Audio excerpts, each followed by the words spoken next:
Olá, meu nome é Flávio Nunes Ramos. Esse é mais um episódio do podcast Ecoevolução, sobre ciências e educação. Esse é um projeto do Ecofrag, que é um laboratório de ecologia e fragmentos florestais da Unifal. Hoje eu estou sozinho, eu vou entrevistar aqui o biólogo Claudemir Rodrigues Dias Filho, que ele é perito criminal da Superintendência da Polícia Técnico-Científica do Estado de São Paulo. Essa entrevista é mais uma entrevista da série sobre emprego não acadêmicos, né, que é uma dúvida aí de vários alunos durante a graduação, que eles acham aí o curso muito voltado para a área acadêmica e precisam, ou gostariam de ter uma noção mais prática das atividades ou mais aplicadas aí. Então, eu conheci o Claudemir na Unicamp, ele estava fazendo aí doutorado na época, um mestrado na época que eu estava fazendo doutorado, e aí a gente se conheceu lá no laboratório, no meu laboratório, ou seja, ele já estava no caminho da academia, né? E aí depois ele acabou virando perito criminal na polícia, e a gente vai entender um pouquinho da história agora dele, o que fez ele mudar o rumo, como é que ele fez isso, tá? Então, primeiro, obrigado, agradecer por você ter aceito o convite, Claudemir. Eu que agradeço, Flávio. E já deixar o episódio quente com a primeira pergunta aí. Você concorda com essa afirmação que os cursos superiores dão uma formação muito acadêmica ou não? O que você vê nessa coisa? E já depois fala sobre sua formação, a história aí. Bom, em primeiro lugar, muito obrigado pelo convite. É sempre um prazer poder discutir a educação e principalmente aquilo que eu faço do meu trabalho relacionado à minha formação, né? Bom, eu concordo, pelo menos pela minha experiência como discente, como aluno, eu devo dizer que sim, a minha formação acadêmica, ela aparentemente foi bem voltada à área acadêmica. E de fato, o meu plano A sempre foi seguir carreira acadêmica, né? O meu plano A sempre foi me formar na graduação, concluir meu mestrado, concluir um doutorado, entrar para um universo acadêmico como professor, pesquisador, que é basicamente o caminho que você seguiu, né, Flávio? Sim. Quando eu saí da universidade, ainda durante o mestrado, eu pude ter experiências da área docente. Então, eu dei aula por algum tempo na academia também. E eu percebi que essa formação para a área acadêmica, ela não é algo tão comum assim nas universidades particulares, por exemplo. Uhum. Nas universidades particulares em que eu ministrei aulas, quase sempre a formação não era para a área acadêmica, mas sim para uma área docente voltada para o ensino fundamental e médio. Então, eu acho que existe uma dualidade. De qualquer maneira, a formação para o estudante de biologia no Brasil, ela parece estar voltada ou para o universo acadêmico ou para a formação de professores de ensino fundamental e médio. Não é para o mercado. Não é para o mercado como regra, né? Uhum. E aí, como é que foi a sua formação? Conta a história aí. Você fez graduação, mestrado, como é que você enveredou aí para... Sim, perito? Considerando que o meu plano A sempre foi seguir carreira acadêmica, eu entrei para a universidade, né? Eu entrei para o curso de Biologia, de Ciências Biológicas da Unicamp. Lá nós podíamos escolher as modalidades, né, de bacharelado e licenciatura, e dentro do bacharelado existiam 3 modalidades, que era uma área ambiental, uma área molecular e uma área médica. Eu acabei fazendo tanto o bacharelado quanto a licenciatura, eu fiz as duas coisas em paralelo, acabei escolhendo a modalidade ambiental, apesar de ter cursado boa parte das disciplinas da modalidade molecular, né? Eu pretendia fazer também essa segunda modalidade. E no final das contas eu acabei me formando biólogo e seguindo o que eu havia previsto, cursei o meu mestrado, trabalhei com genética molecular no meu mestrado, e era uma genética molecular que estava entre os dois mundos, né, o mundo molecular e o mundo ambiental, já que eu trabalhava com genética de populações e evolução. E no meio do caminho eu senti duas coisas muito interessantes. A primeira delas é que o mercado para trabalhar dentro da área acadêmica, ele é um funil, ele é um gargalo muito grande. Então, as universidades formam muitos biólogos, tem muita gente fazendo mestrado e doutorado, e não necessariamente vai ter vaga para todo mundo trabalhar nessa área específica. A segunda coisa que eu percebi é que eu me dei conta do quão burocrático pode ser o trabalho de um professor universitário. E o meu sonho era ser professor e fazer pesquisa, e não trabalhar como um burocrata. Um administrativo, né? Exatamente. E por ter tido um contato bastante próximo, enfim, com a minha orientadora de mestrado, eu acabei vendo o quanto ela trabalhava administrativamente. E aquilo não era o meu sonho, entende?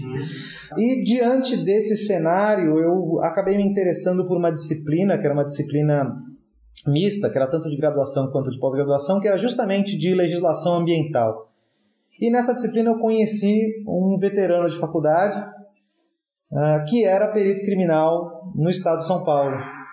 E num dos intervalos nós, enfim, conversamos e eu perguntei o que ele fazia, ele me explicou, falou, eu sou perito criminal. Eu falei, o que é isso, né? Mas que bicho é esse? A primeira coisa que ele me falou foi, você já assistiu CSI, né? Eu falei, claro que eu já assisti CSI. Então, é isso que eu faço, só que a brasileira, né? Só que tupiniquim. E eu achei bastante interessante, eu já tinha assistido CSI várias vezes, e não tinha me dado conta de que aquilo realmente era uma profissão que existia no Brasil e que era possível seguir no Brasil. Nós, enfim, trocamos e-mail, conversamos várias outras vezes e foi assim que eu conheci a carreira de perito criminal. Isso foi antes do mestrado, durante o mestrado? Isso foi durante o mestrado.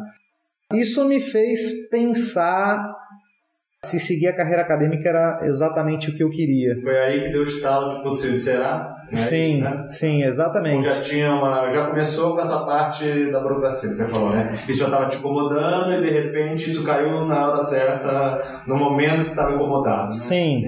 Nós temos, eu como um aluno de graduação, como um aluno de mestrado, eu confesso que eu tinha uma visão muito romântica da academia, sabe? O que é ser um professor, pesquisador. E na verdade, existem muitas outras facetas que não dizem pra gente na graduação, não dizem pra gente na pós-graduação, mas que um professor universitário tem de enfrentar, né? Desde relações interpessoais, né?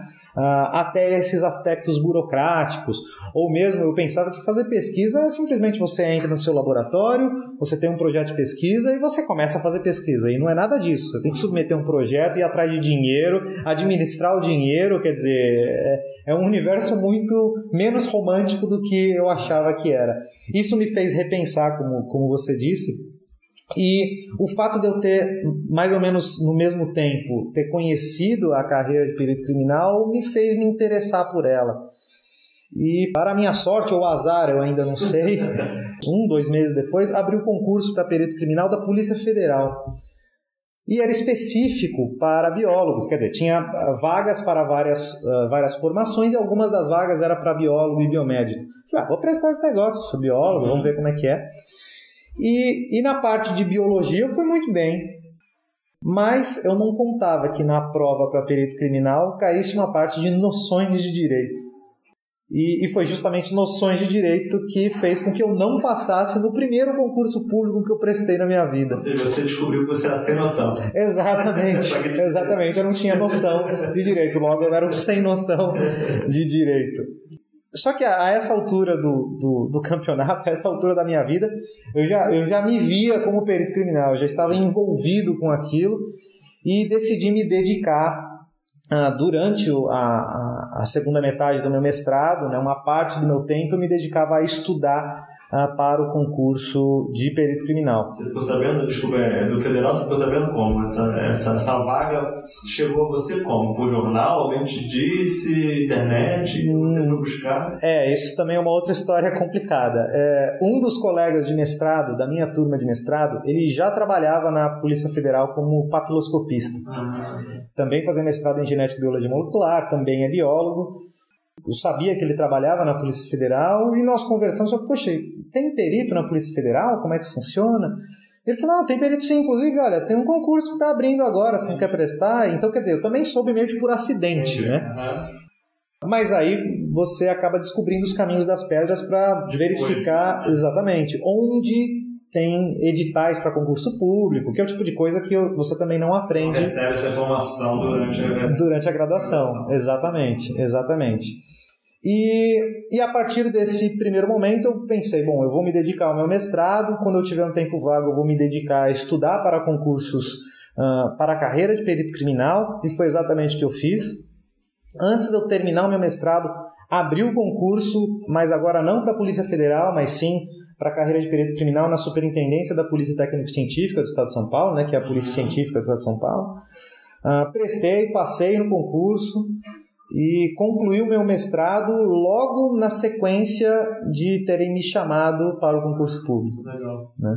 Quer dizer, então uma coisa legal é que você fez o primeiro concurso, mesmo não tendo passado. Isso foi super importante porque você viu ali quais as limitações, o que eu tenho que investir, aonde você tinha que investir, que era exatamente. Direito lá, investiu e passou. Depois sim, apareceu uma outra chance e passou. Também é uma coisa interessante, né? Às vezes a pessoa eu não vou fazer esse concurso porque eu não estou preparado. Não, manda bala, porque você vai medir, né? Se eu não passar, vão falar mal de mim, vão falar tem que encarar o fracasso, né? Vamos dizer assim, entre aspas, o seu erro, o seu fracasso é o que te vai possibilitar o sucesso depois. Sim, você aprende muito mais com o seu fracasso do que com o sucesso. Tem uma história interessante sobre isso, Flávio, relacionada à minha vida, que é cada vez que eu converso sobre isso com os meus alunos, eu conto essa história, que na verdade é a história da minha vida como profissional. Eu me interessei por biologia em meados de 98. Você já denota a idade, hein? Não podia falar, né? Em meados de 98, eu estava ainda no colegial e... meados de 97, desculpa. Uhum. Então, quer dizer, comecei a estudar ali pensando em cursar um curso superior de Ciências Biológicas. Era um curso que não tinha lá grandes concorrências à época. Então pensei, puxa, tudo bem, vou me dedicar aqui ao meu ensino médio visando o curso de Ciências Biológicas. Para o meu azar, entre eu ter me interessado em 97 e eu prestar a prova em 99, o que aconteceu no mundo biológico? Genética, a clonagem. A clonagem da maldita ovelha Dolly. Todo mundo queria fazer. O que aconteceu? Todo mundo queria trabalhar, todo mundo queria fazer biologia. Aí a relação candidato-vaga no vestibular saiu assim, na Unicamp eu sei que ela dobrou. Nossa. E a Unicamp era o meu foco, era o que eu mais queria. O que aconteceu? Eu tive que me dedicar mais para atingir o meu objetivo e tudo bem, me dediquei mais, prestei o vestibular, passei na USP, passei na Unesp de Rio Claro, passei na Unicamp, passei na Estadual de Londrina, mas a Unicamp era o meu foco, então vim para a Unicamp, ótimo. Vim para a Unicamp me interessando pela área de embriologia. Comecei a minha graduação sempre estudando biologia celular, tive disciplina de embriologia, histologia e tudo mais, até que eu tive uma disciplina de genética e evolução, em que eu conheci a genética de populações, a microevolução, e achei aquilo fenomenal, achei aquilo fantástico. Isso depois de já ter feito iniciação científica na zoologia, já ter feito uma das iniciações científicas na genética. Fui fazer minha terceira iniciação científica nessa área e quando eu estava terminando a minha graduação e com ela esta iniciação científica, né, com genética de populações, pensei, puxa, já que eu estou na genética, eu vou para o meu mestrado justamente na área de genética e evolução. Para o meu azar, no ano que eu me formava em biologia, o que aconteceu em 2003? Anunciaram o projeto de genoma humano. O que aconteceu com a relação candidato-vaga no mestrado, né, na pós-graduação da genética? Aumentou, explodiu, assim, aumentou muito. E tudo bem, o que a gente faz diante disso? Estuda, presta a prova e ótimo. Aí eu estou no meu mestrado e conheço a carreira de perito criminal e me interesso. Lá em meados de 2004, o que aconteceu? Um programa chamado CSI passou a ser transmitido pelas emissoras de TV aberta no Brasil. Aí as relações de candidato-vaga nos concursos para perito criminal aumentaram vertiginosamente. E esse fenômeno a gente ainda observa, né? O chamado, é um dos efeitos do chamado efeito CSI. Ainda tem uma busca? Sim, a procura tem aumentado bastante nos concursos para perito criminal, tem sido bastante alta as relações candidato-vaga. E o que essa história mostra? Que, olha, para entrar no vestibular para biologia, de quantas vagas eu preciso? Nenhuma. Ora, então estuda para aquela vaga, aquela vaga vai ser sua. Sim. Para entrar no mestrado em genética, de quantas vagas eu precisava? De uma. Então não importa a relação candidato-vaga. Para começar a trabalhar, passar no concurso público para perito criminal, de quantas vagas eu preciso? De uma. E aí, uma vez eu tendo passado no concurso para perito no estado de São Paulo, eu continuei prestando para outros estados. Passei no Distrito Federal, passei na Polícia Científica do Estado do Paraná, passei na Polícia Civil para perito no estado de Minas Gerais, passei em Belém, passei no estado do Pará, né? Passei em Tocantins e acabei optando por ficar no estado de São Paulo. Mas você fez essas outras porque estava para ter mais possibilidade? Porque você já tinha entrado na Olha, eu já era perito criminal no estado de São Paulo. Eu fiz as demais por esporte. Para continuar estudando? Sim, era uma forma de eu, verificar se de fato eu tinha entendido o funcionamento das provas, as matérias das provas. E também era uma forma de eu me manter atualizado com o que vinha sendo explorado nos concursos públicos. Mas aí chegou lá para o ano de 2008, 2009, eu parei com esse esporte e comecei outros. Uma coisa legal, você acabou passando todas as vezes que fez de primeira, mas pode ter gente aqui ouvindo que não passou na primeira, na segunda, terceira, mas se isso é a sua meta, não desiste, né? Pega esses fracassos, vamos dizer assim, esses insucessos, ou analise, né? Por que não vai? Eu fui ruim nessa matéria, então eu tenho que investir aqui, tenho que investir lá, e aí vai embora, né? Sim, esse é um ponto interessante. Bom, na verdade, corrigindo o que você disse, Flávio, eu não passei no primeiro concurso porque foi justamente o concurso para a Polícia Federal. Mas eu confesso que eu fui para esse concurso assim, cai matéria de biologia, eu sou biólogo, eu sou o bom, eu vou passar. E não é bem assim. Esse ponto que você tocou de estudar o fracasso para atingir o sucesso, digamos assim, ele foi muito importante na minha vida, porque, em especial para minha carreira, para eu ingressar na carreira de perito criminal, porque eu, tendo um insucesso nesta primeira prova, eu percebi que noções de direito não são tão noções assim. A gente tem a ideia de que, se eu sou cidadão, então eu sei o que pode, o que não pode. Então eu tenho noções de direito. E não é bem assim. O direito, ele tem as suas nuances. E estudar as ciências humanas é muito diferente de estudar ciências exatas e ciências biológicas. A forma de raciocínio é completamente diferente. Então, a partir do momento que você se familiariza com isso, você começa a entender bem a matéria e isso, sem dúvida alguma, vai trilhar o seu sucesso para essa carreira. Legal. Bom, você está falando aí do perito, uma hora você falou que quando você não fazia na Polícia Federal, tinham vaga para biólogo, mas também tinha vaga para outras áreas. Conta pra gente o que é exatamente o perito e se tem perito para biólogo e tem perito para as outras profissões, como é que é? Explica um pouquinho para mim. Perito é um termo bem genérico, né? A origem da palavra perito é mais ou menos aquele que sabe por experiência. E, na verdade, esse é um termo que ele foge um pouco da origem da palavra, né? O perito sabe por experiência, mas porque ele experimenta, porque ele faz experimento ou porque ele já fez alguns experimentos anteriormente, então ele tem um certo conhecimento.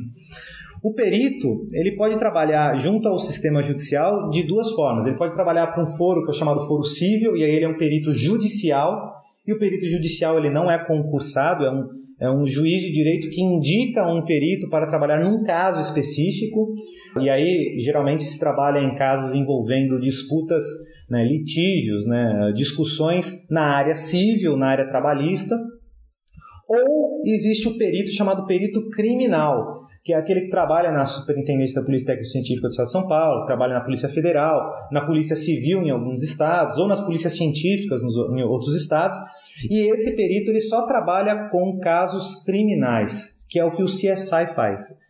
Então, é um sujeito que é dotado de certo conhecimento científico, e esse conhecimento científico ele aplica para a resolução criminal, ele auxilia a justiça, né? Eu costumo dizer que o perito é o sujeito que rege a produção das provas materiais. Ele é um regente, ele procura essas provas num instrumento de crime, num local de crime e assim por diante, visando sempre auxiliar a justiça. O perito é um auxiliar da justiça. Sobre outras disciplinas relacionadas ao perito criminal, outras profissões. Alguns estados do Brasil apresentam concursos públicos menos específicos, ou seja, eles colocam lá uma série de vagas no concurso público e formados em determinadas profissões podem prestar aquele pool de vagas, digamos assim, né? Outras unidades da federação, e a Polícia Federal costuma ser uma delas, eles abrem vagas específicas para cada profissão. Então, o concurso da Polícia Federal para perito, ele abre X vagas para formados em biologia, X vagas para formados em engenharia elétrica, X vagas para geólogos e assim por diante. Tudo perito. Sempre para a carreira de perito criminal.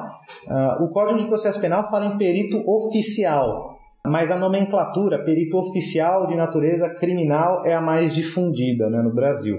Mas perito criminal não deixa de ser a mesma profissão, né? O mesmo nome, é um nome diferente para a mesma profissão. Então existem essas diferenças entre os estados e entre os estados e a Polícia Federal. Mas no final das contas, o perito criminal faz sempre a mesma coisa, ou seja, auxiliar a justiça tendo como base a ciência, né? Um método científico.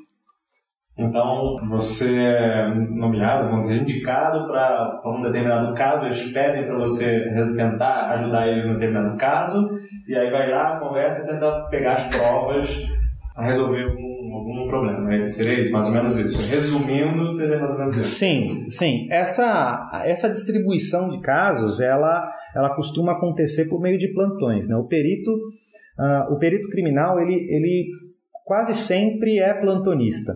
Ele tem que trabalhar num regime de plantão, ele fica disponível. Quando acontece um crime, esse crime é noticiado para as autoridades policiais, então o perito é chamado para trabalhar junto com a equipe de investigação, em paralelo com a equipe de investigação de uma polícia judiciária. Então, os peritos que trabalham em local de crime, em regra, eles são peritos plantonistas, eles trabalham em regime de plantão. Mas existem ainda peritos criminais que trabalham subsidiando o perito que está no plantão, ou seja, perito que trabalha no local de crime, que são os peritos que trabalham nos laboratórios. Então, eu, como perito de local de crime, vou até um local, coleto um vestígio, manda esse vestígio para o laboratório com uma série de perguntas. Olha, este sangue que eu coletei pertence à vítima? E aí eu mando uma amostra da vítima também para eles fazerem um confronto de DNA, por exemplo. Essa é uma pergunta que eu poderia fazer para o laboratório, e o laboratório vai fazer as análises e me devolver um documento em que ele responde a essas perguntas. E essas respostas vão me ajudar a confeccionar um laudo pericial de local de crime, né? Esses peritos de laboratório também são da polícia? Sim, são peritos criminais exatamente iguais a mim. A diferença é que eu trabalho na rua, né? Eu trabalho em regime de plantão, em atendimento ao local de crime, né? Fazendo levantamentos de local de crime, e estes outros peritos também são peritos criminais, é a mesma carreira no estado de São Paulo. A diferença é que, em vez de trabalhar num regime de plantão de 24 horas, de 12 horas, dependendo da unidade, eles trabalham dentro de um laboratório. Pode ser um laboratório de física, pode ser um laboratório de análise de entorpecentes, pode ser um laboratório de química, pode ser um laboratório de DNA, pode ser um laboratório de bioquímica e assim por diante.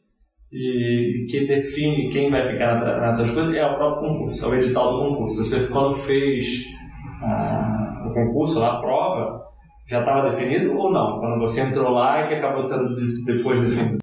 O que costuma acontecer no estado de São Paulo é o indivíduo prestar o concurso para a carreira de perito criminal, ele passa no concurso público, depois ele passa alguns meses dentro da academia de polícia fazendo um curso de formação, e ao longo desse curso de formação é que, eventualmente, o Estado, né, as autoridades do Estado acabam definindo quem vai para qual posição. Não necessariamente você quer ir para o laboratório, você vai para o laboratório. Ou o contrário, eu fui indicado inicialmente, já que eu tinha mestrado em genética molecular e tinha alguma experiência na área, inicialmente quiseram que eu fosse trabalhar no laboratório de DNA. E eu, apesar de ter essa experiência, eu quis exatamente o oposto. Eu falei, não, isso eu já conheço. Eu quero trabalhar na rua, eu quero trabalhar como um perito de local de crime, por ser algo que eu não conheço, por me permitir entender a profissão de uma maneira mais ampla. E tem um outro aspecto que me fez escolher trabalhar num levantamento de local de crime. O CSI. O CSI talvez seja um deles, né? Mas tem um aspecto da profissão que me fascina muito, que é o fato do perito criminal não ter uma rotina. O perito criminal, cada plantão é um plantão, cada levantamento de local de homicídio é um levantamento de local de homicídio, nenhum homicídio é igual ao outro, nenhum suicídio é igual ao outro, nenhum acidente de trânsito é igual ao outro. Então, quer dizer, isso abre a oportunidade para o perito estudar diversas faces de temas tão distintos quanto um acidente de trânsito e um homicídio, né? Tem bastante gente que não gosta muito de rotina, que sim está adorando essa tua fala. Porque, opa, isso aí, né? Exatamente. Tem muita gente, engraçado, né? Uma das coisas que algumas pessoas reclamam da parte de pesquisa acadêmica é essa mesmice, né? Essa coisa mais quadrada, né? Vamos dizer assim, um método científico quadradão ali, você não pode mexer com meio engessado, né? Vamos dizer assim. Isso é interessante, isso. Você, então, por mais que gostasse da parte acadêmica e tudo também, isso era uma coisa que incomodava, né? Então, provavelmente, para você estar se sentindo melhor agora na polícia, ou você ter preferido isso devia ser uma coisa que também te incomodava, apesar de não ter atrapalhado, acaba incomodando. Olha, eu não sei se eu posso dizer que me incomodava. O que eu posso dizer com bastante clareza é que eu me empolgo muito facilmente com as coisas. Isso quer dizer o seguinte: se me chamarem para fazer uma análise de uma frenagem num local de crime, puxa vida, mas eu sou biólogo, não importa, eu me empolgo, puxa que legal, vamos lá estudar o coeficiente de atrito que deu origem, eu vou, porque eu me interesso por ciência, eu me interesso por ciência ampla. Biologia era a área científica que mais me chamava atenção quando eu estava lá no meu ensino médio. Mas isso não significava que eu não gostava de química, que eu não gostava de física, que eu não, enfim. Ciência, de maneira geral, é o que me cativava e que me cativa até hoje. E ser perito criminal me deu a oportunidade de, apesar de ser biólogo, me deu a oportunidade de estudar outras vertentes da ciência, como a física, como a química, enfim, e até mesmo de uma área científica que eu tinha um pouco de preconceito, eu confesso, uma área de humanas com direito, processo penal, constitucional, enfim, esse tipo de direitos humanos, me deu a oportunidade de estudar essas outras vertentes científicas que eu também me interessava. Legal. Então, o mais generalista, né? Você passa de ser um super especialista, né? Você estudar muito de nada, né? Sim. Passar a estudar muita coisa de amplo, coisa mais ampla, né? Vamos dizer assim, interessante. Sim, eu me identificava muito lendo algumas biografias de antigos naturalistas, dentre eles o próprio Charles Darwin, né? Uhum. E esses naturalistas, eles não eram biólogos. Já parou para pensar nisso? Sim.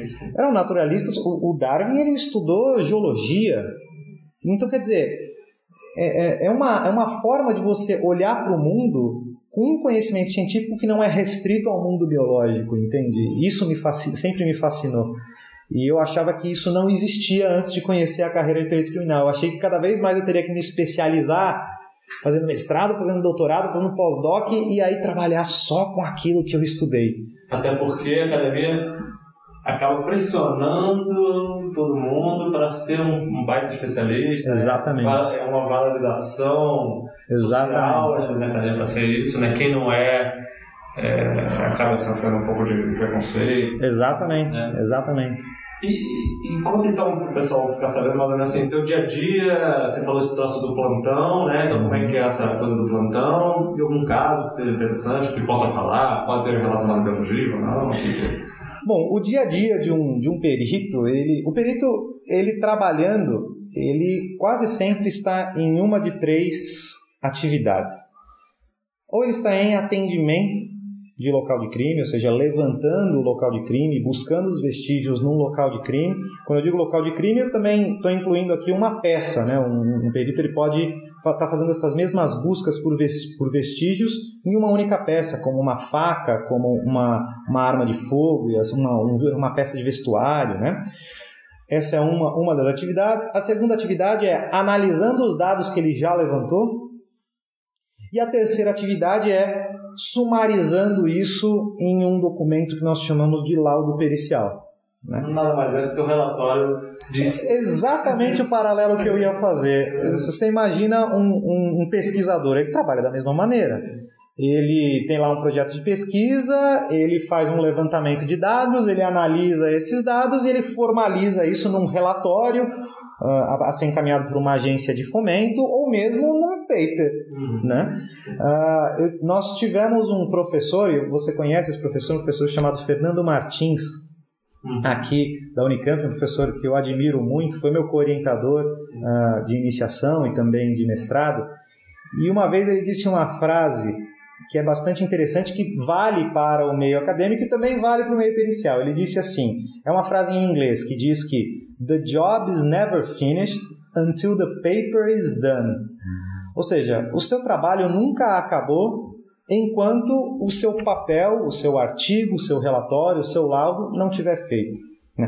Claro que essa frase ela é ambígua, né? Ela também vale para quem vai para o banheiro fazer um número 2. Né? Mas o fato é que ela se aplica perfeitamente ao mundo pericial. Sim, sim. Né?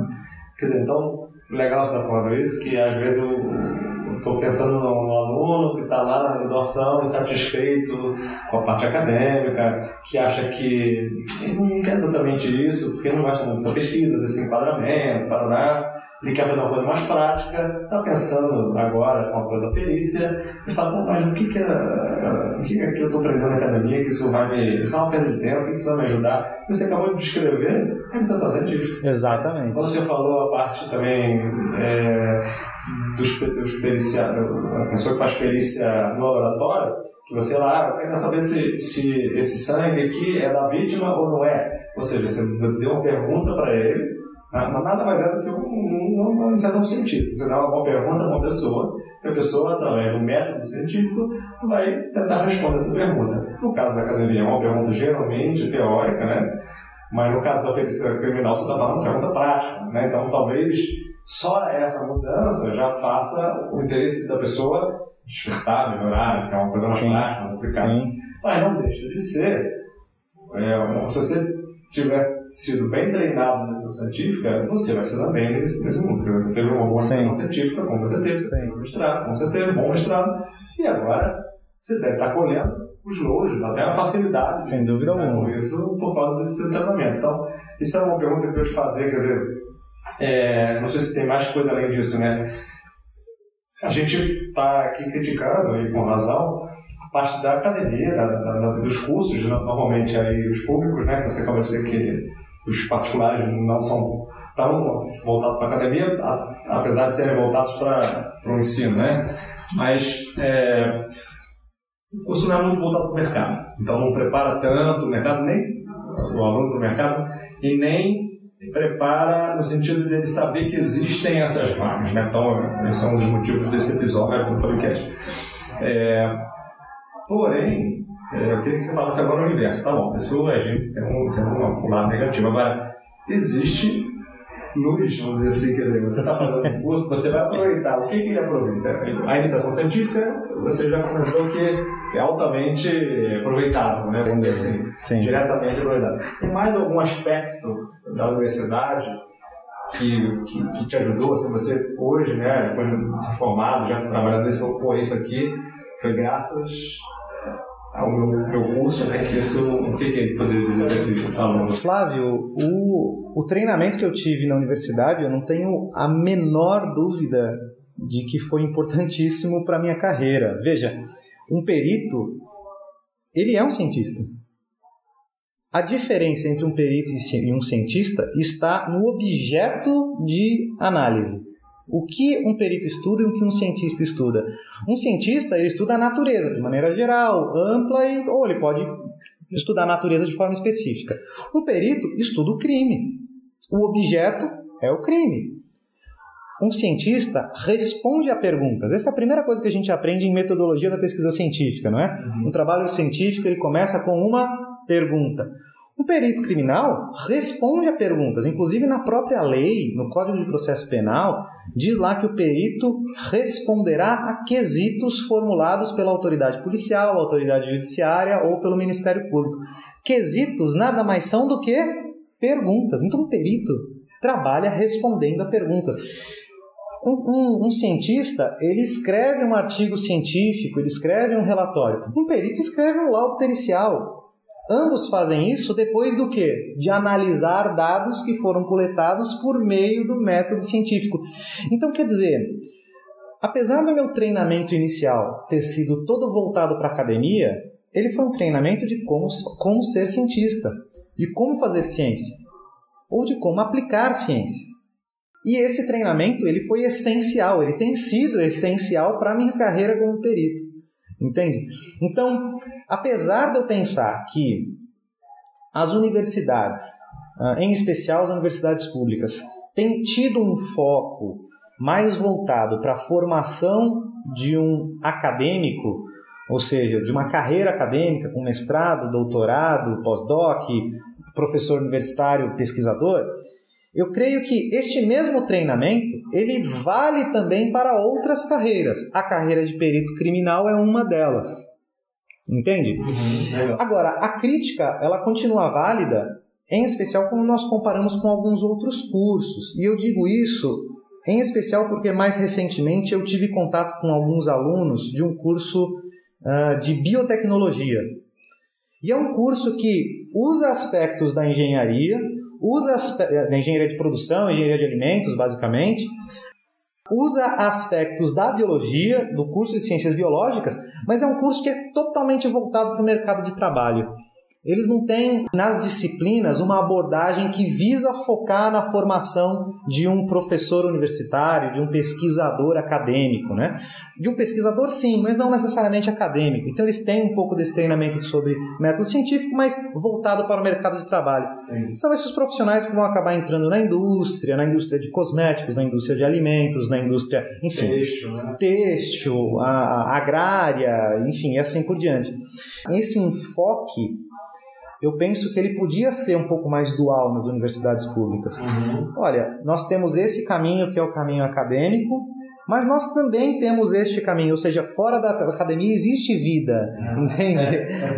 E aqui na Unicamp, né, eu falo mais da Unicamp porque eu sou filho daquela casa, né? Enfim, aqui na Unicamp existe uma iniciativa que o Centro Acadêmico e a empresa Júnior costumam fazer, que é um evento chamado Profissão Biólogo.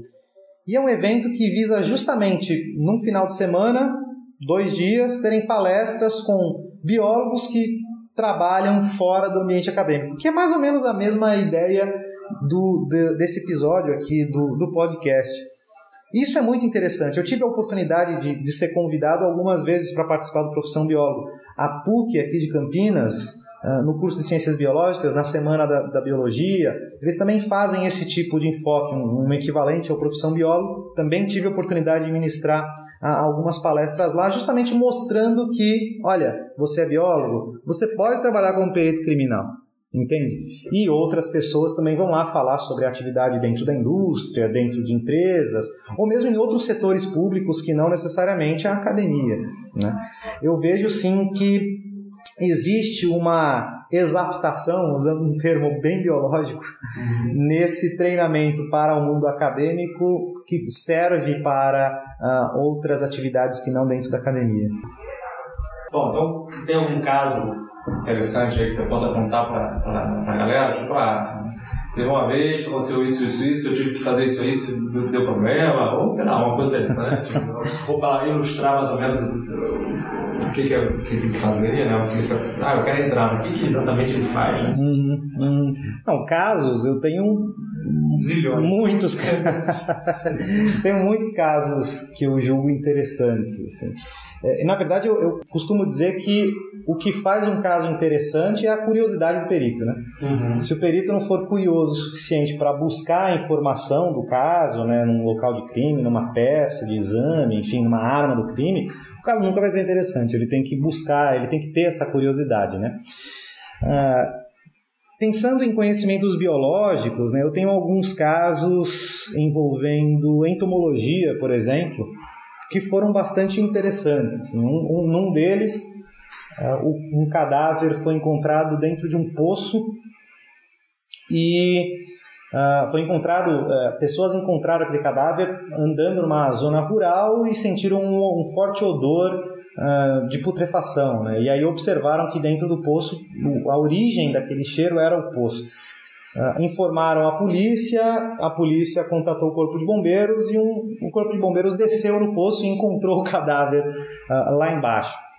Esse cadáver já estava ali em algum estado de putrefação, né? Já tinha alguma putrefação, e cadáveres atraem alguns dípteros, né? Algumas moscas de interesse forense. Essas moscas, as fêmeas ovipõem sobre o cadáver e essas larvas se alimentam do cadáver e o ciclo continua, né? Depois de larva, a pupa, e da pupa emerge ali um adulto que dá início ao ciclo novamente. É bem conhecido no mundo forense a possibilidade de estimar o tempo de morte com base em larvas encontradas em cadáver. Não. Por quê? Nós sabemos que algumas espécies, as fêmeas ovipõem somente sobre cadáveres. Então, se aquela larva dessa espécie está sobre o cadáver, quer dizer que a oviposição aconteceu depois que o indivíduo morreu.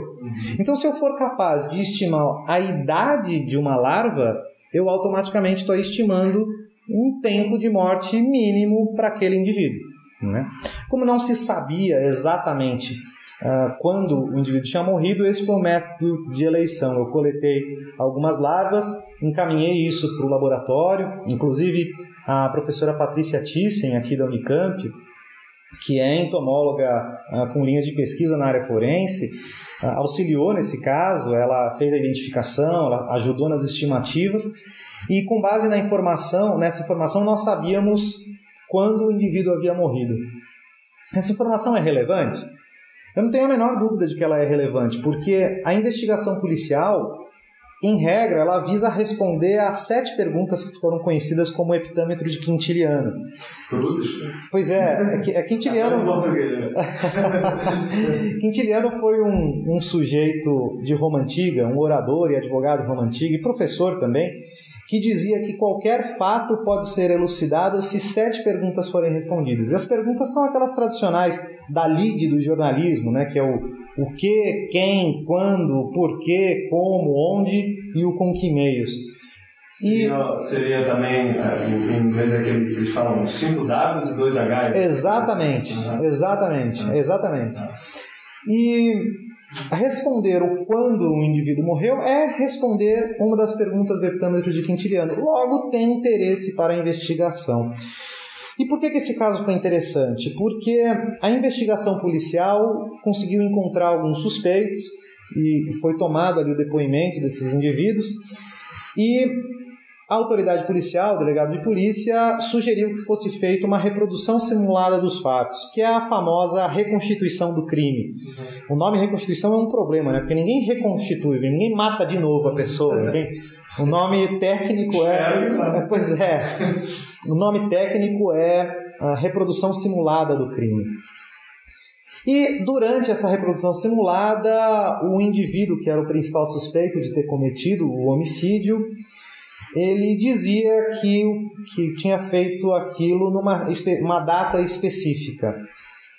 E essa data não batia com o levantamento feito com base nos vestígios entomológicos, né? A análise das larvas revelava um outro dia, né, para aquele episódio. Chega a ser preciso em dias mesmo, não 2 meses, 3 meses, não, é 33 dias, uma coisa assim? Sim, dependendo do tipo de larva coletado, da forma com que aconteceu a primeira oviposição, é possível fazer esse tipo de análise, sim, bem precisa. Assim. Quando aconteceu a oviposição? Bom, se a oviposição aconteceu neste dia e nesta hora, então neste dia e nessa hora o indivíduo já estava morto. Essa análise se revelou bastante promissora, porque não era condizente com o depoimento desse indivíduo e com a reprodução simulada dos fatos que ele ali dizia. Resumindo a história, a partir dessa informação, a polícia conseguiu provar que aquele indivíduo estava mentindo para acobertar um outro indivíduo que era o verdadeiro autor do crime. Esse foi um caso interessante. Outro caso envolvendo entomologia foi de 2 cadáveres que foram encontrados num canavial. E esse caso ele é bem interessante porque ele respondeu não só o quando aconteceu, mas respondeu o quem eram aqueles cadáveres, usando entomologia de maneira indireta. Esses 2 cadáveres foram encontrados num canavial, a mais ou menos 30 metros de distância um do outro. Eu fiz a coleta das larvas que estavam no cadáver, procedi ao levantamento de local de crime, tinham ali alguns outros vestígios, enfim.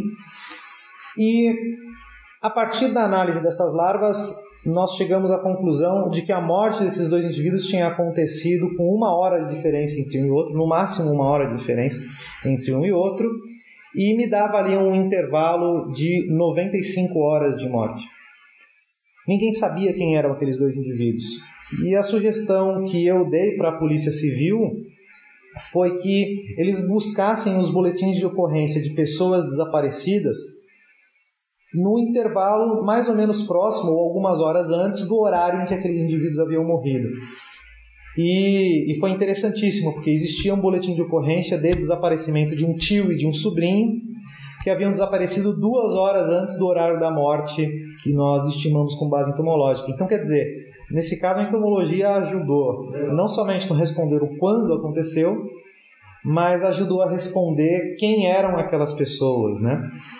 O que você está me falando agora, eu estou aqui pensando como cabeça de professor, é uma merda. Estou aqui pensando que provavelmente também, não só a idade da larva, né, a fase de desenvolvimento, o estágio, né, da larva, vai te dizer a hora. Provavelmente também a espécie, as espécies que estão lá também vão te dizer, que é o típico caso de sucessão ecológica. Exatamente. Então, quer dizer, puxando a sardinha aqui para a ecologia, você ter um mínimo de noção de sucessão ecológica, ou seja, a substituição de espécie ao longo do tempo de um determinado recurso, isso já te dá uma base prática, aplicada, né? Você fala de sucessão ecológica nas suas aulas? Fala. Então você pode começar a dar o seguinte exemplo. Ó. Sucessão... Você pedir esses dados, né? Você tem como passar? Tem, claro, sem dúvida. Legal. Tem vários trabalhos com isso, mostrando quais são as espécies que aparecem primeiro. Normalmente são os dípteros. Aí tem algumas espécies de díptera, né? De algumas famílias, Sarcophagidae, Califoridae, Mucidae, principalmente. Depois começam a aparecer os coleópteros, né? E tem algumas famílias específicas de coleóptero. Mais para frente começa a aparecer a formicine, né? Então aparecem formigas, alguns himenópteros também costumam usar o cadáver como recurso. Enfim, tem bastante coisa que dá para a gente discutir isso em termos de... Mas pensando em sucessão ecológica, a sucessão cadavérica nada mais é do que um caso particular de sucessão ecológica. Então, eu não tenho a menor dúvida de que tudo que eu aprendi em ecologia com sucessão ecológica é aplicável a um cadáver. Não tenho a menor dúvida. Existem as espécies pioneiras, as primeiras que mudam as condições daquele cadáver, permitindo que outras espécies passem a explorá-lo e assim por diante. Isso é, sem dúvida alguma. Agora, você comentou sobre as espécies, né? Nesses 2 casos especificamente, esse conhecimento não foi tão necessário assim, apesar de ter sido usado. Mas eu posso responder a outra pergunta do epitâmetro de quintiliano usando entomologia, justamente avaliando as espécies. Por quê? Existem espécies que ocorrem preferencialmente em áreas rurais, por exemplo. Outras ocorrem preferencialmente em áreas urbanas. Outras ocorrem em fisionomias mais florestais. Outras ocorrem em fisionomias um pouco menos florestais, né? Então como um cerrado, um campo limpo, enfim. Então, se eu conheço as espécies, se eu tenho um bom levantamento de fauna, né, faunístico, dessas regiões, uma vez que eu observe uma espécie num cadáver, eu posso verificar se esta espécie é compatível com o ambiente em que o cadáver foi encontrado. Se ele não foi deslocado. Se ele não foi deslocado. Então, no caso do poço e no caso do canavial, as espécies que foram encontradas eram espécies que normalmente ocorrem em área rural. Então isso era compatível, eram 2 espécies de crisomia putória e crisomia megacéfala. Mas esse poderia ser um dado bastante interessante. De repente eu encontro uma espécie que ocorre com mais frequência na área rural, num cadáver que está numa área urbana. Opa, isso pode me indicar que este cadáver permaneceu tempo suficiente numa área rural para que acontecesse a colonização e ele foi transportado para a área urbana. Então mas a entomologia é só mais uma dessas áreas que eu posso aplicar. Esse exemplo me deu a oportunidade de falar outra coisa que é uma briga, que eu ainda vou fazer um episódio sobre isso, que é a dualidade entre ciência básica e ciência aplicada. Sim. Essa briga que não é eterna. É eterna, que na verdade a ciência aplicada nada mais é do que o uso na ponta do acúmulo da ciência básica. Exatamente. Ou seja, você deu um exemplo de uso de levantamento faunístico, que é a mais básica que isso, acho que só a taxonomia, né? É uma coisa bem básica, né? Quais as espécies de algum grupo que vive aqui, no caso, do exemplo do inseto, né? E com base nessa lista, você consegue saber aplicar isso num crime, né? Então, você vai de uma ponta a outra, assim, bem rápido, né? Sim. E às vezes para um é só básico, para outro é muito valoroso, né? Então, essa bobeira, né, de que todas as pesquisas têm que ser aplicadas. Para que serve você fazer uma lista de fauna? Tá aí, para que serve? Sim, né? Sem dúvida. Legal.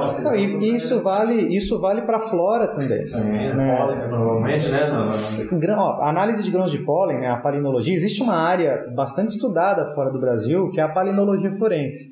No Brasil, a palinologia, ela quase não é aplicada. Eu não conheço nenhum caso no Brasil. Aliás, eu conheço um caso na Bahia, de uma colega perita criminal que apresentou, inclusive, esse trabalho no último Congresso Nacional de Criminalística em Búzios.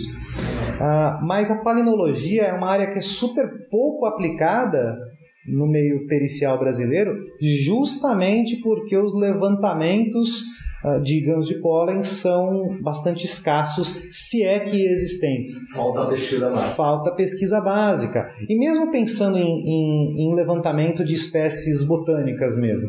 Ora, eu dei o exemplo aqui de uma larva de uma espécie que ocorre em área rural, presente num cadáver numa área urbana. Mas eu poderia fazer a mesma coisa para um resíduo vegetal presente, por exemplo, na barra da calça do cadáver ou do suspeito. E o suspeito, vamos pegar o seguinte exemplo, olha, eu tenho um cadáver que foi encontrado numa mata qualquer, certo? E aí eu tenho um sujeito que diz que é um suspeito e ele diz que nunca esteve naquela mata. Mas porventura nós olhamos o sapato dele e encontramos ali alguns resíduos vegetais que são compatíveis com a serrapilheira daquela mata. Para eu chegar a essa conclusão, eu preciso conhecer a serrapilheira daquela mata, que nada mais é do que um levantamento de ciência básica. E não precisa ir muito longe. Eu posso citar um caso de repercussão sobre isso, que é o caso Mércia Nakashima. Qual? O caso Mércia Nakashima, daquela advogada que foi encontrada morta na represa de Nazaré Paulista. Um dos exames, eu não trabalhei nesse caso, mas é um caso que, enfim, a mídia noticiou com bastante avidez. Mas é um caso em que algas... Conta o pessoal que não sabe, não conhece. É um caso de uma advogada que desapareceu e o carro dela foi encontrado dentro da represa de Nazaré Paulista, afundado, totalmente afundado. Encontraram o carro, não encontraram o corpo. Alguns dias depois encontraram o corpo da Mércia Nakashima na represa de Nazaré Paulista. E ela tinha um ex-namorado chamado Misael dos Santos. E ele era o principal suspeito. Ele dizia que não, que nunca tinha estado em Nazaré Paulista, nunca tinha ido à represa ou algo que o valha, algo desse tipo. Através de um trabalho de colaboração entre a investigação policial e a polícia científica, foi feito um levantamento dentro da casa do Misael, em que alguns sapatos foram apreendidos e em um deles foi encontrado ali resíduos de uma alga. Uma alga que, coincidentemente, ocorre na represa de Nazaré Paulista. Então, quer dizer, era um vestígio biológico que sugeria que ele, usando aquele sapato, havia estado na represa de Nazaré Paulista. né? E os apontamentos periciais eram interessantes nesse caso porque sugeriam que era uma espécie que ocorria a, no máximo, 50 centímetros de profundidade.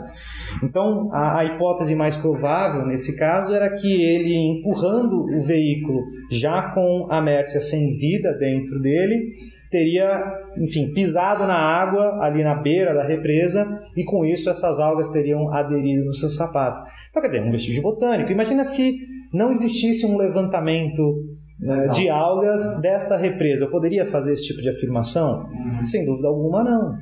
Né? Então, eu volto a concordar com você, Flávio. Eu acho que ciência básica é essencial para qualquer ciência aplicada. Sim. Logo, as agências de financiamento deveriam financiar ciências básicas com mais frequência, né, em vez de financiar ciências aplicadas só, né, em detrimento de ciência básica. Eu também gosto de ciência aplicada, né? Parte das minhas pesquisas é tentar aplicar, mas às vezes eu esbarro na falta de conhecimento básico e eu tenho que voltar para fazer isso, né? Então, essa é uma dificuldade, né? Eu ainda vou fazer um episódio sobre essa dualidade de ciência básica, ciência aplicada, porque é isso que passa no jornal, né? Assim, às vezes, olha, às vezes até piada, olha, uma pesquisa sobre o pelo da perna direita da odonata, né? Como foi uma anedota, né? Aí financiamento público, né? Então, e aí não conta direito o porquê, né? E qual a importância daquilo, né? Mas, voltando aí pro rapaz que está ouvindo, a moça que está ouvindo e está interessada agora, já vi esse caso, ficou mais empolgada ainda. E, bom, vou tentar fazer. Então, eu vou ser perito. Ainda estou no começo da graduação e eu quero, vamos dizer assim, tentar informar o máximo possível com as coisas importantes para ser perito. Então, o que você teve dificuldade depois que entrou lá? Então, você já falou o que te facilitou. Então, o fato de ter iniciação científica te facilitou. Alguns conteúdos de disciplina, como ecologia, né, sucessão ecológica, né, te facilitou. Mas o que você não teve na academia e que você precisou muito e que, putz, se eu tivesse isso, ou se eu tivesse soubesse que eu precisava disso, tivesse estudado por fora, pelo menos, e me facilitaria. Tem alguma coisa que você está lembrando? Tem, sem dúvida alguma. O que é? Direito. Né? Direito que foi o meu calcanhar de Aquiles. E faz todo sentido. Pode. Porque, veja, um estudante... Não só ambiental, né? Desculpa. Não só ambiental. Direito, eu diria algumas áreas do direito específica, né? Isso fica fácil de saber quais são as áreas quando nós olhamos os editais de concurso público para a carreira de perito criminal. Mas normalmente são noções de direito constitucional, noções de direito penal, noções de direito processual penal. E aí, eventualmente, cai algumas legislações especiais. E a lei de crimes ambientais, o direito ambiental é um deles. É uma dessas legislações, um desses conjuntos de legislações especiais. Mas faz todo sentido que direito tenha sido o meu calcanhar de Aquiles. E, normalmente, é o calcanhar de Aquiles de todos aqueles que se formaram em áreas científicas relacionadas às ciências naturais. Por quê? Se um indivíduo faz um curso de biologia, de ciências biológicas, ele eventualmente tem uma disciplina de física, tem uma disciplina de química. Mesmo que ele não tivesse, a forma de estudar química, física, enfim, exatas, é relativamente parecida com a forma de estudar ciências biológicas, né? O método científico é aquilo, enfim. Mas estudar as áreas de ciências humanas é muito diferente. Da mesma forma, um indivíduo que fez química, ele tem uma noção de biologia, ele tem uma noção de física. O indivíduo que fez física, ele tem uma noção de física, ele tem uma noção de biologia. Mas o que nenhum desses indivíduos que fez uma faculdade voltada às ciências naturais tem noção do que cai na prova? Direito. É mais para humanos, né? Outro tipo de pensamento. A forma de raciocínio é diferente, é um conhecimento que a gente acha que sabe, mas não sabe.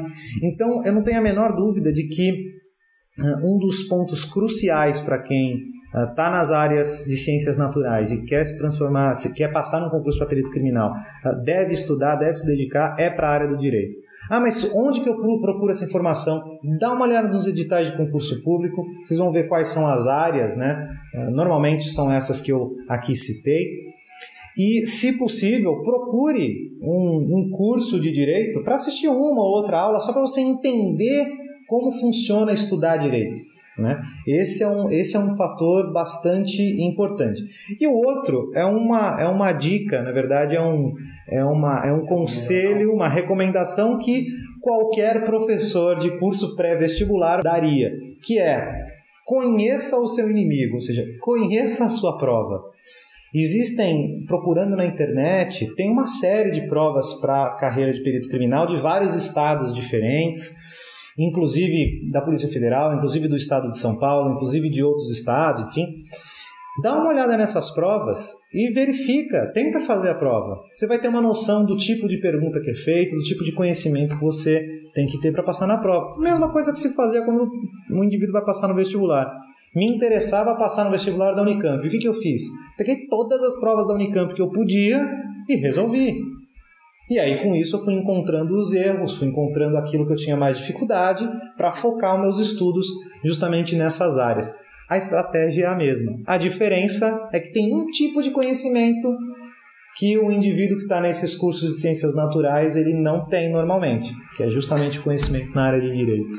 Isso na hora de entrar, né? Sim. E depois que entrou? Bom, você entrou, beleza, passou nessa vamos dizer assim, nessa dificuldade, aí estudou, passou, beleza. Aí entrou, fez aquele curso, né, 6 meses? Curso de formação, depende, tem vezes que é de 3, tem vezes que é de 6, tem vezes que é de 9, o meu foi de 9 meses, por exemplo. Então fez esse curso, aí passou por essa começou a trabalhar. E aí no dia a dia, dependendo aí, lógico, se você é de laboratório ou como é que se chama, né? É da rua, né? Local de crime, levantamento de local de crime. Você também passa a ter que mexer, ou ter algumas outras características, dificuldades que você não foi preparado, com certeza não foi preparado no dia a dia durante o curso. Não foi nem saber nem que existia essa profissão, quanto mais você preparado para ela. E lógico, tirando o direito, né, assim, tem alguma outra coisa que a gente deveria treinar os alunos, aí já pensando já na cabeça de professor, que seja uma coisa mais universal? Pode até ser algum conteúdo, mas não necessariamente, mas alguma habilidade, alguma coisa assim, que valha, ou se for tive dificuldade nisso, eu tivesse tido esse treinamento lá na universidade, em alguma disciplina, ou em várias disciplinas, né, que você tem alguma coisa que você possa... Tem várias. Bom, além, claro, a gente citou aqui a ecologia, né, quando falamos de sucessão ecológica, que foi importante, tiveram várias outras coisas que eu tive na universidade que serviram no meu trabalho, né, que servem no meu trabalho. Uma delas é, sem dúvida alguma, a capacidade de fazer uma boa descrição. Porque, querendo ou não, o perito criminal ele se expressa pelo meio escrito. No Brasil, diferente dos Estados Unidos, que existe a testemunha ocular, que é a eyewitness, né? E a testemunha expert, né? Que é o perito. No Brasil, o perito não é testemunha, então ele não vai a juízo dizer. Isso não como regra, eventualmente isso pode acontecer. Isso quer dizer que o perito ele se expressa por escrito. E descrever um local de crime, descrever a posição relativa de um vestígio num local, ou em relação a um cadáver, descrever a posição em que o cadáver está, não é tão fácil quanto parece, fazer uma descrição precisa, técnica, né? E, por incrível que pareça, essa habilidade foi uma habilidade que eu acabei adquirindo durante meu curso universitário, em especial em disciplinas relacionadas à taxonomia. Né? Mais descritivo, né? Sim, então quer dizer, me apresentavam ali um espécime e eu tinha que descrever aquele espécime para depois classificá-lo, enfim, taxonomicamente. Isso foi válido para as disciplinas de zoologia, isso foi válido para botânica, isso foi válido para anatomia vegetal, né? Descrever aquelas estruturas, conhecer os nomes técnicos. E também me deu um traquejo para quando eu não conheço o nome técnico de alguma coisa, eu fazendo uma descrição com elementos o suficiente, por mais que o indivíduo não saiba o nome técnico daquilo, ele consegue visualizar o que eu estou visualizando. Essa foi uma das coisas bastante importantes. Uma outra que eu nunca achei que eu fosse usar esse conhecimento na área pericial e acabei, né, sendo bastante útil. Eu fiz uma disciplina opcional que se chamava Socorros Urgentes para Biólogos. Para biólogos? Basicamente era uma disciplina de socorrismo, né? Como que, enfim, numa situação, num acidente, como que você presta os primeiros socorros, esse tipo de coisa. E nessa disciplina, uma das porções dela abordou os tipos de lesão que um indivíduo poderia ter diante de um acidente, ou diante de um evento de interesse à saúde, né? A manutenção da saúde daquele indivíduo. E essas lesões descritas nessa disciplina me serviram enormemente para lidar no mundo pericial. Então, descrever as lesões de um cadáver, se não fosse essa disciplina... Como que faz essa descrição, né? Sim, sim. Exatamente. Foi bastante útil. Claro que lá na disciplina eu aprendi a identificar a lesão com o intuito de salvar o indivíduo. Hoje eu uso essa descrição não com o intuito de salvar, mas com o intuito de entender o que aconteceu, qual era o instrumento capaz de provocar aquele tipo de lesão, enfim, esse tipo de coisa. Mas essa habilidade, essa informação, você está levando de uma forma diferente. Sim. Assim como você não fez a iniciação científica, quem faz a iniciação científica numa área, sei lá, genética, como você fez. Sim.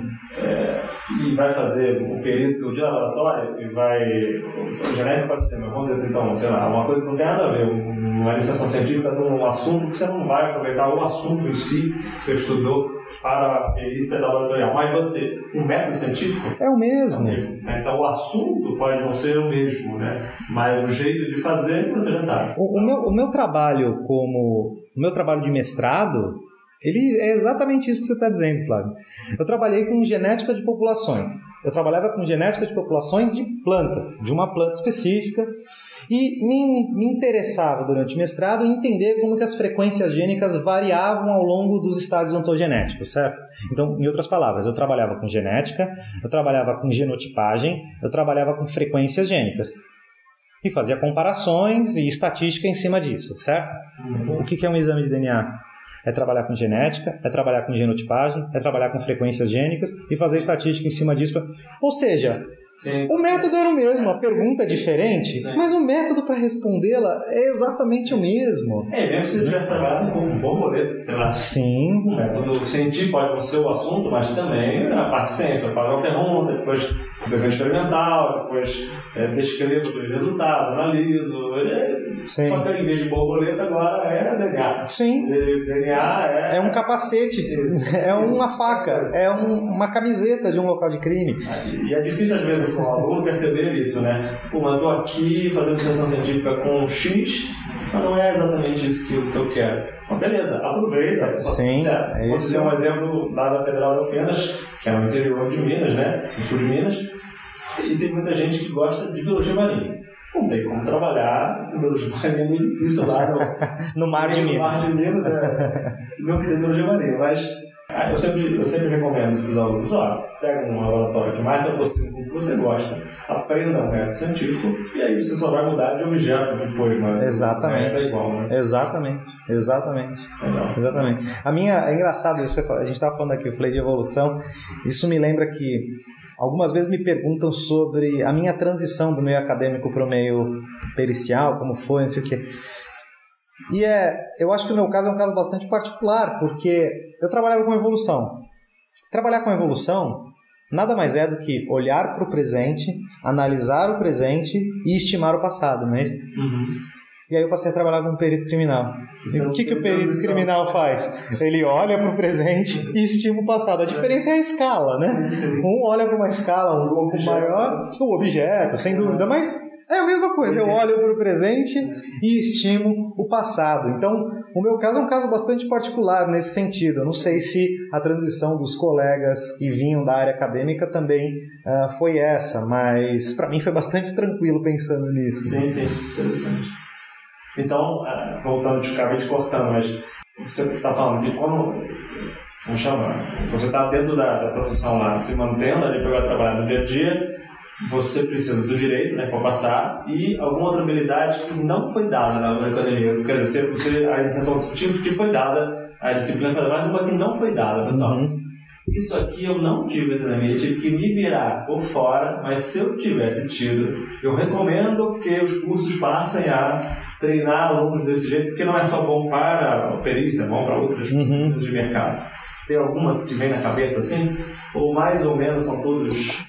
é difícil eu te dizer das coisas que eu tive dos conhecimentos que eu tive que buscar fora do universo acadêmico, né? Depois... Uma habilidade, pode ser assim, eu tive que fazer alguma coisa que eu não tinha essa habilidade, não sei, pode ser, eu estou pensando de forma mais geral. Então, fica difícil de eu te dizer, porque todo o conhecimento que eu busquei por necessidade da minha profissão foram conhecimentos pensando em casos pontuais, entende? É claro que eu poderia te dizer, por exemplo, eu fui o perito criminal chefe de uma equipe, né, de uma das unidades de perícia. Poxa, ali eu precisei de algumas habilidades para um trabalho administrativo que eu nunca imaginei que eu fosse precisar, como gestão de pessoas. Parece fácil gerir pessoas, não é. Não é. Lidar com papéis, lidar com a burocracia do sistema público, enfim. Mas isso é o tipo de conhecimento que eu não consigo vislumbrar dentro de um curso, por exemplo, de ciências biológicas. Talvez com uma disciplina optativa, eletiva, sei lá, noções de administração, noções de gestão de pessoa. Porque gerir pessoas sem dúvida alguma, é um conhecimento que você vai aplicar não só para qualquer profissão, mas para a sua vida. Né? Gestão de conflitos, né, eu costumo dizer. Eu chamo gestão de pessoas sinônimo de gestão de conflitos, porque se não existe conflito entre as pessoas, não tem que gerir nada. Né? Não tem conflito para gerir, não tem litígio, não tem briga, não tem discordância, então está tudo certo. Né? Então, gestão de pessoas deveria ser chamada de gestão de conflitos. Né? Agora, esse tipo de gerenciamento, né, ele cabe em qualquer profissão, não só na profissão de perito criminal. Né? Essa noção de administração, essa noção de gestão de pessoas. Mas eu não sei exatamente como que esse tipo de habilidade poderia ser ensinada dentro de um curso de biologia, talvez como uma disciplina mais geral, eletiva. Aí é o problema dos professores. Mas eu digo que seria mais legal você levantar. Você falar isso porque pode caminhola na nossa cabeça, porque você falou isso em dois momentos diferentes, porque nesse momento agora. E lá no começo você falou assim, depois que eu, sabendo melhor o trabalho da minha orientadora, eu não gostava muito dessa parte administrativa. Sim. Ou seja, mesmo a parte acadêmica precisa da parte administrativa. Então você está falando que o mercado também precisa da parte administrativa. Então é uma habilidade que a gente precisa treinar. De alguma maneira. Fazer isso, a gente tem que ser criativo para isso. Mas é legal a gente ficar sabendo dessas demandas e pensar de um jeito de botar isso no treinamento. Sim. Mas é uma demanda que a gente tem das pessoas que se formam falar pra gente, a gente está muito encastelado lá dentro. Sim. Né? E é interessante a gente saber essa informação. Isso é uma coisa que a gente nota e quanto mais gente falar, mais reforça. Melhor, claro. Tem outros conhecimentos que eu tive que buscar, mas aí foram conhecimentos pensando justamente talvez uma deficiência minha em ter aquele conhecimento para analisar um determinado vestígio. E um deles, que eu gosto de falar muito porque é um que eu acabei me especializando, são conhecimentos relacionados à análise de padrões de mancha de sangue. É uma coisa que eu sempre achei aquilo fantástico, fenomenal, mas nunca entendi direito. Quer dizer... E aí eu tive a oportunidade de fazer um curso fora do país, né, com alguns peritos americanos, sobre esse tema. Mas o que é interessante é que é um curso, para fazer uma análise de padrões de mancha de sangue, você não tem que entender basicamente de sangue.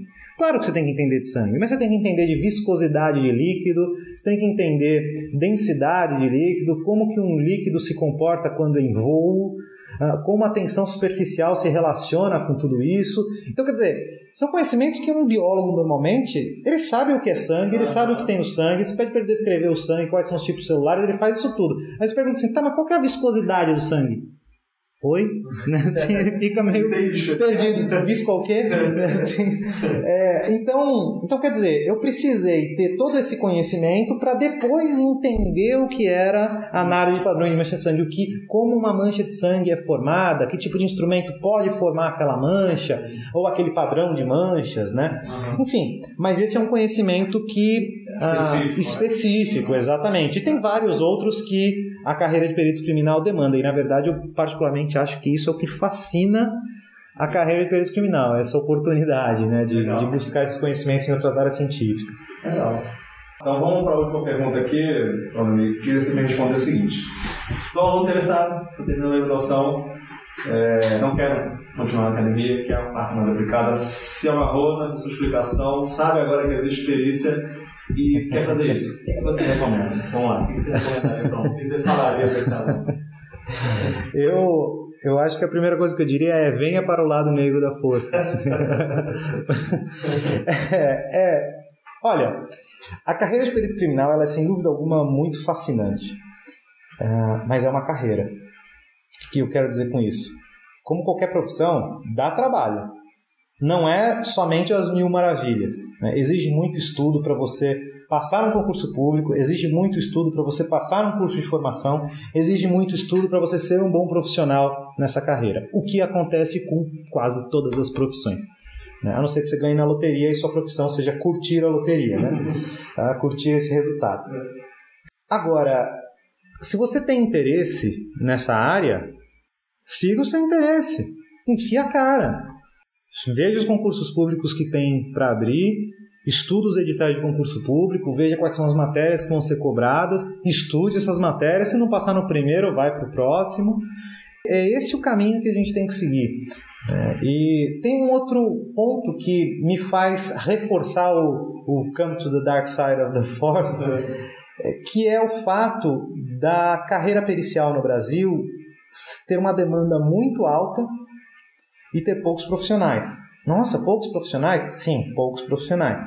Tem um levantamento da Associação Brasileira de Criminalística, por exemplo, que mostra que o Brasil tem mais ou menos 15% do número de peritos criminais que ele deveria ter pela demanda de crimes que o Brasil tem.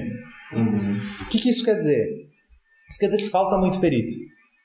Falta muito perito. Falta perito ou falta concurso ou ambos? Falta perito. Se falta perito, deveriam ter mais concursos.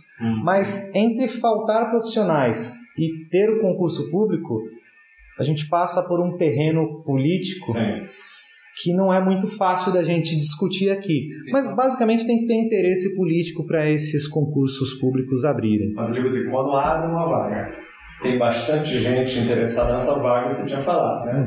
Então assim, você poderia até ter mais peritos. O que está faltando, na verdade, então, mais gente interessada seria a própria vaga. Sim, sem dúvida, sem dúvida. Eu além de trabalhar como perito criminal, eu não consegui largar a docência. Eu digo que a docência é minha cachaça, sabe? Eu gosto de entrar em sala de aula, eu gosto de dar aula, né? Então eu continuo trabalhando como perito e sou professor de perícia, né? Então eu dou aula de algumas disciplinas na área pericial para peritos, treinamentos, essas coisas. E também, eventualmente, dou alguns cursos de extensão universitária, aí um pouco mais descontraído para alunos de graduação, pós-graduação, esse tipo de coisa. E eu confesso que eu fico muito, mas muito feliz mesmo de verificar que nesses cursos de extensão, o número de alunos é sempre muito grande. Isso mostra que o interesse pela área pericial criminal é grande. Existe o interesse de muita gente. E a demanda para esse pessoal trabalhar também existe. O que não existe, aparentemente, é a vontade política de criar mais vagas para... Exatamente. Criar mais vagas para o profissional, né, de perícia criminal, abrir concursos públicos e assim por diante. Claro que isso tudo envolve orçamento público, envolve uma série de coisas. Mas... a boa notícia é que existe a demanda. Então, se você tem interesse, come to the dark side of the force. E você poderia deixar algum contato, caso alguém queira tirar uma dúvida, mais específica, entrar em contato para perguntar alguma coisa? Tem um e-mail, um site? Sim, eu escrevia um blog há muito tempo atrás, que se chamava Ciência contra o Crime. Está no Blogspot até hoje, cienciacontraocrime.blogspot.com. Faz bastante tempo que eu não atualizo. Pretendo voltar, sempre ensaio voltar, mas aí a demanda profissional acaba atrapalhando nesse sentido. Mas lá tem muitas informações, justamente a ideia desse blog era responder dúvidas a perguntas que os meus alunos faziam em sala de aula, e que eu achava a pergunta tão interessante que eu fazia ali um post, não necessariamente respondendo aquela pergunta, mas falando sobre aquele assunto e, evidentemente, respondendo a pergunta de quebra, né, por tabela. Agora, tem o meu e-mail, se alguém tiver, enfim, alguma dúvida, quiser conversar a respeito, que é diascr, né, casarato@gmail.com. Eu fico à disposição sua, de seus alunos, fica à vontade para a gente conversar. Legal, vou botar no post do programa depois, e aí quem tiver mais interesse, uma coisa mais específica, aí entra em contato contigo. Perfeito. Eu queria agradecer aí a disponibilidade de ter conversado sobre isso, a gente matar um pouco da saudade aí. Claro. Uma mão dupla, né? Aproveitei o episódio e matei uma saudade aqui. E despedir da galera. Quem quiser fazer algum comentário específico desse episódio pode ir lá no post, alguma sugestão de pauta. Pode também falar no e-mail do Ecofrag, que é ecofragnoinfal@gmail.com. Também vai estar lá no post. E quebra isso, é isso aí. Até o próximo episódio. Tchau, tchau. Valeu, obrigado, Flávio, pelo convite. Obrigado, pessoal. Fico à disposição para qualquer dúvida aí no futuro. Falou, até mais. Valeu.